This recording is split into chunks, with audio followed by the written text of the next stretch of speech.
வணக்கம். இன்றைக்கு நாங்கள் திருவிளையாடற் புராணத்தில் 34வது படலம் பார்க்க போகிறோம். அதின் தலைப்பு விடையிலச் சினையிட்ட படலம். அப்போ என்ன கதையண்டத்தை நாங்கள் பார்க்கலாம். காஞ்சிபுரத்தில் ஒரு சோழராசன் இருந்தான்.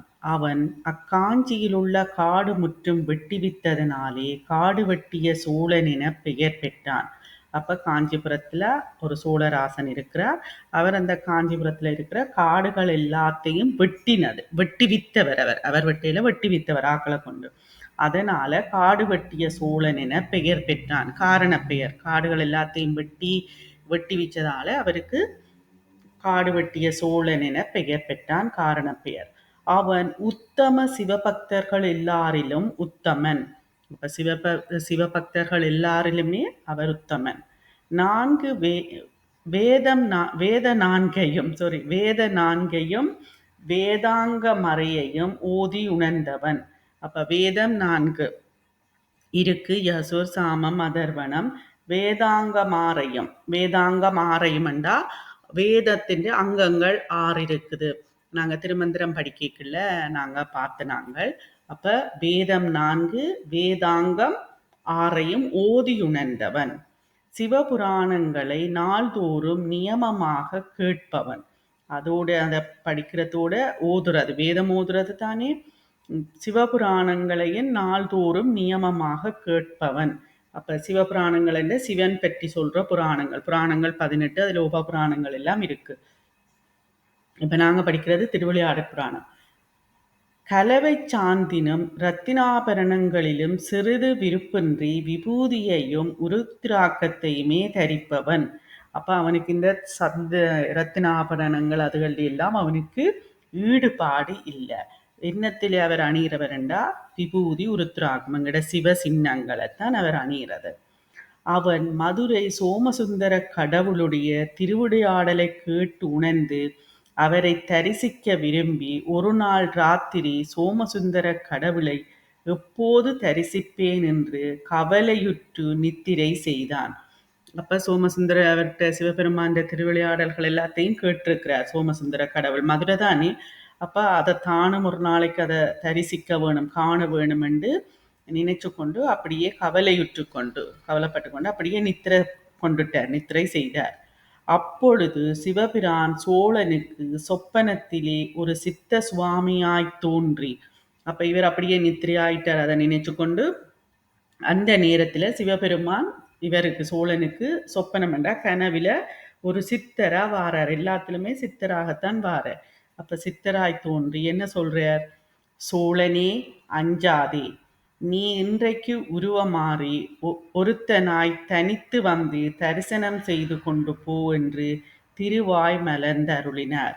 அப்ப அவருக்கு சொல்றார், அந்த சோழராசனுக்கு சொல்றார், அவர் அரசன் தானே, நீ இன்றைக்கு அஞ்சாத, நீ பயப்படாத, இன்றைக்கு நீ உருவம் மாறி ஒருத்தனை தனிய வந்து மாறுவேடத்துல வந்து உருமாறியண்டா மாறுவேடம் வந்து என்ன தரிசனம் செய்து கொண்டு போ என்று சொல்லிட்டு அவர் மறைஞ்சிட்டார். சோழன் விழித்தெழுந்து வியந்து மந்திரிமாரும் சேனைகளும் பிறருமின்றி அவ்விரவிலே சிவபெருமானுடைய திருவருளை முன்னிட்டு கொண்டு தனித்து நடந்து போய் வைகைக்கரையை அடைந்தான். அப்ப இவர் என்ன, அந்த கனவுல இதை கேட்ட உடனே சோழன் நித்திரையால் எழும்பி மந்திரிமார்களுக்கும் மற்ற சேனி ஒருவருமே இல்லாமல் இவர் போறார். இவர் அரசன், இவருக்கு நிறைய பட்டாளங்கள் இருக்கும் தானே, அது எல்லாத்தையும் விட்டுட்டு சிவபெருமான் திருவருளையே முதலாக கொண்டு தனிச்சு நடந்து போகேக்க வைகைக்கரையை அடைஞ்சிட்டார். வைகை நதி மிக பெருக்கெடுத்து பாய்ந்தது. அப்ப வைகைக்கரையை அடைஞ்ச உடனே வைகை நதி பெருக்கெடுத்து பாய்ந்தது. அது கண்ட சோழன் மனங்கலங்கி சோமசுந்தர கடவுளை தரிசத்திற்கு இடையூறு விளைந்ததே, விடிந்தால் விக்கினம் உண்டாகுமே என்று வருந்தினார். அப்ப அதை பார்த்த உடனே வைகையாறு பெருக்கெடுத்ததை பார்த்த உடனே அவருக்கு கவலை வந்துடுது. சோமசுந்தர கடவுளை வணங்கி, இதுக்கு இடையூறு வந்துட்டுதே, நான் உங்களை வந்து தரிசிக்க, விடிஞ்சுதண்டா விக்கினம் உண்டாகுமே என்று வருந்துறார். அப்பொழுது சிவபெருமான் முன்னை சித்தர் போல் எழுந்தருளி வந்து அப்ப இவர் இப்படி கவலைப்பட்டு கொண்டிருக்க முதல் எப்படி கனவில சித்தர் மாதிரி வந்தாரோ இப்பவும் இந்த வைகைக்கரையில வந்து நிற்கிறார். சித்தர் போல எழுந்தருளி வந்து வைகை நதி வெற்றும்படி திருநோக்கம் செய்தார். அப்ப அங்க வைகைக்கரைக்கு வந்து அந்த வைகை ஆறு வத்து மட்டும் பத்திரத்துக்காக திருநோக்கம் செய்கிறார். அது வற்றுதலும் சித்தர் சோழனை அழைத்து கொண்டு வடக்கு வாயிலை திறந்து போய் வீதிகளை கடந்து பொற்றாமரை வாவியிலே ஸ்நானம் செய்வித்து திருக்கோயிலுள்ளே புகுவித்து விமானத்தில் எழுந்தருளியிருக்கின்ற தம்மை வணங்கிவித்து பின்பு மீனாட்சி அம்மியையும் வணங்கிவித்தார். அப்ப வைகை ஆறு வத்தின உடனே அவர் இந்த சித்தர் வந்து சோழனை அழைத்து கொண்டு வடக்கு வாயிலுக்கு வடக்கு வாயில திறந்து எல்லாம் பூட்டித்தானே இருக்கு, இரவு தானே. அப்ப வடக்கு வாயில திறந்து கொண்டு போய் வீதிகள் எல்லா வீதிகளையும் கடந்து அங்கதானே பொற்றாமரை என்று பார்த்தினாங்க. அப்ப பொற்றாமரையில ஸ்நானம் செய்விச்சுட்டு திருக்கோயிலுக்குள்ள போய் விமானத்தில் எழுந்தருளி இருக்கிற தன்னையும் உமாதேவியையும் வணங்கி வைத்து பிறகு மீனாட்சி அம்மையைத்தான் சொல்லப்படுது, மீனாட்சி அம்மையையும் வணங்கி வைத்தார். அந்த சித்தர் தான் இவரை வணங்க சொல்லி எல்லாம் சொல்றார். சிவபெருமான் தான் சித்தரா வந்தது. சோழன் சோமசுந்தர கடவுளை வணங்கி இவ்வாறு துதிப்பான் ஆயினான். அப்ப இவர் அங்க போய் 2 பாடல் வருகிறது சோமசுந்தர கடவுளை பற்றி அந்த சோழன் பாடுறார். இப்படி சோழன் துதித்து வணங்கி பல வரங்களையும் வேண்டிக் கொண்டான். இப்படியெல்லாம் பாடி இரண்டு பல வரங்களையும் சிவபெருமானிடமிருந்து வேண்டுறார். சிவபெருமானார் சோமசுந்தர கடவுள், அங்க மீனாட்சி மதுரையில. சித்த சுவாமி சோழனை நோக்கி, நீ வந்த சமாச்சாரம் பாண்டியன் அறிந்தால் உனக்கு துன்பம் செய்வான் என்று சொல்லி சோழனை உத்தர வழி கொண்டு சென்று வைகை ஆற்றின் வடகரை அளவும் போய் அவன் நெற்றியிலே விபூதி சாத்தி உன் கருத்து கேட்க உனக்கு நல்ல துணை உண்டாக கடவது என்று சொல்லி அவனை விடுத்து திரும்பி வந்து வடக்கு வாயிற் கதவை பூட்டி அதில் இடபக்குறிய இட்டு தமது விமானத்தில் எழுந்தருளியிருந்தார். அப்ப என்ன சொல்லப்படுது, இவர் சோழன் தானே, சோழ பாண்டிய சேர 2-3 பேர் இருந்த 3 அரசர்கள் குலம் இருந்தது தானே, அரச பரம்பரை. அப்ப இவர் வந்து சோழன். அப்ப இவர் இங்க வந்தத அறிஞ்சிட்டால் யாரு, பாண்டியன் அறிஞ்சால் உனக்கு துன்பம் செய்வான் என்று சொல்லி சோழனை உத்தர வழி கொண்டு போற. இன்னொரு பாதை உத்தர வழி என்றது எனக்கு தெரியல. உத்தர வழி கொண்டு போய் சென்று அந்த வைகை ஆற்றின் வடகரை அளவும் போய், அந்த வடக்கு பக்கம் வைகை ஆற்றின் வடகரை அளவும் போய் அந்த சோழன் நெற்றியில விபூதி சாத்தி உன் கருத்து கேட்க உனக்கு நல் துணை உண்டாக கடவது என்று சொல்லி அவனை வழி அனுப்பிச்சு அவரை அனுப்ப போக விட்டுட்டு இவர் வடக்கு வாய்க்கதவை பூட்டி அதில் இடவக்குறிய இட்டு தமது விமானத்தில் எழுந்தருளியிருந்தார். யாரு, இந்த சோமசுந்தர கடவுள். அதான் அந்த தலைப்பு அப்படி வந்தது. இடபக்குறியிட்ட தான் எங்க தலைப்பு வந்து அதுதான் விடை இலச்சினையிட்ட படலம் இடபக்குறியால. சூரியன் உதிக்கும் பொழுது வாயில் திறப்பவர்கள் வடக்கு வாயிற்கதவிலே இடபக்குறி இட்டிருப்பதை பார்த்து ஐயங்கொண்டு மற்றைய வாயில்கள் 3னும் விரைந்து போய் பார்த்து முதல் நாளிலே தாங்கள் இட்ட கயற்குறியே இருத்தல் கண்டு குலபூடன பாண்டியன் எதிரே சென்று வணங்கி, அப்ப இவர் போயிட்டார் தான். இதெல்லாம் நடந்து முடிஞ்ச பிறகு சூரியன் உதிக்குது. அப்ப வாயில் திறப்ப அந்த கதவுகள் திறக்கிற வரையும் தானே, அவர் திறந்தா இடபக்குறி இருக்குது, வடக்கு வாசல் கதவுல இடபக்குறி இருக்குது. அதை பார்த்த உடனே அவைகளுக்கு சந்தேகம் வந்துட்டுது. மற்ற 3 வாசல்களையும் 4 வாயில்கள் இருக்குது. அப்ப மற்ற 3 வாயில்கள்லையும் போய் பார்த்தினா அங்க அவைகள் முதல் நாள் போட்ட கயற்குறி தான் இருக்குது. ஒவ்வொரு மன்னர்களுக்கும் ஒவ்வொரு இது இருக்குது. அப்ப கயற்குறி இருத்தலை கண்டிருக்கணும். அப்ப இதை போய் குலபூடன பாண்டியன் எதிருக்கு போய் வணங்கி சொல்லிக்கணும், இப்படி மகாராசாவே வடக்கு வாயிற்கதவிலே கயற்குறி மாற்றி இடபக்குறி இடப்பட்டிருக்கின்றது. அப்ப 4 வாசல்கள்ல 3 வாசல்கள்ல கயற்குறி இருக்குது, வடக்கு வாசல்ல மட்டும் கயற்குறி மாற்றி இடபக்குறி இடப்பட்டிருக்கண்டி வேல் போய் சொல்லி நிற்கணும். இட்டவர் யாவர் என்று அறியோம் என்றார்கள். யார் இதை போட்டது இட்டது இதை மாத்தினது யார் என்று தங்களுக்கு தெரியாது என்று சொல்லினோம்.